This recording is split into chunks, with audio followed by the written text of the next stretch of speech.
Hello, my name is Bruce Dweck with Keller Williams Realty.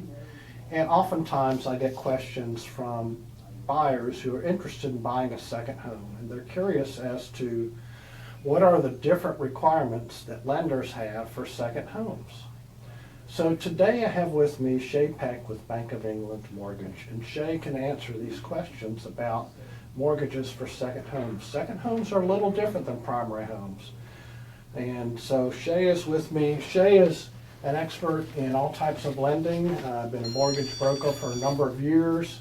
All around great person, athlete and scholar. And so today, Shay, tell us a little bit about loans for second homes and how they differ from other loans. Absolutely.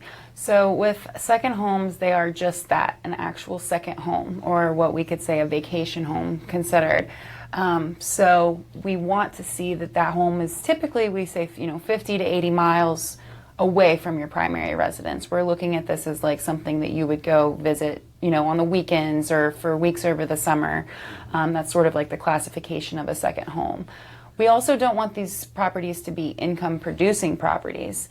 So that being said, when we look at the type of property it is, we're looking at one units, a single unit, because if you look into like a triplex or a duplex, that obviously suggests you'll be renting the other units, and that would be income producing at that point. So if it's income producing, that's a different class of loan, and that's it would not be a second home loan. Right. We would start looking at that as an investment property, and it would be very hard to convince an underwriter otherwise if it has multiple units, explaining that to them. And the same thing goes with the distance. You can't really convince an underwriter this is going to be a second home if it's in the same, town as your primary, because you're going to escape across town. We do require on these that the borrower occupies their intends to occupy this for, a portion of the year. And we want to see that the home is available to them more out of the year than it's not for them to be able to go and visit and stay in that home. So it can be rented in very short-term increments, but we don't, it can't be managed by a property management company, no sort of type of time-sharing going on. The true intent is that they plan to occupy the property for a portion of the year and that they don't plan on, making income from this property. And it has to be in a location that can function reasonably as a second home. So if, 7 months out of the year it's not accessible due to, if it's in the mountains and the snow, how much is that, in the reasonable aspect of being a second home. So it just has to make sense in that aspect of things. The minimum down payment we see on these is it can be down to 10%. What we really want to see, and for better pricing, would be a 20% down. You really see your rate improving at that point in time. Banks don't really consider the second home as risky as we would an investment property. So your pricing is better on a second home naturally than it would be on an investment property.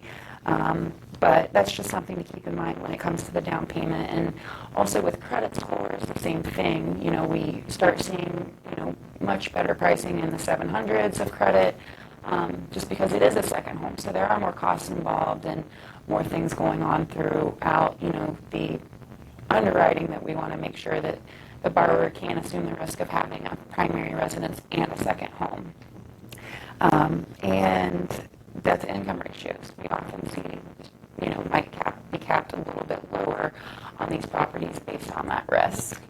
And then when it comes to reserve requirements, 2 to 6 months, it's just that, depending on how we're running that, we do look for reserve requirements to make sure that the borrower, if something were to happen, they had the reserves to cover the monthly payment on the second home.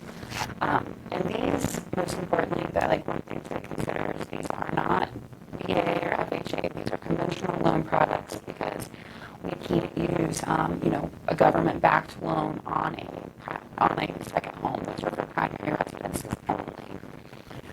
So we would just be looking at doing it as like a conventional. So, the best thing to do really is to get with a trusted mortgage advisor and just make sure, you're on track to where you need to be financially, that, your credit profile's in line with what we're looking for.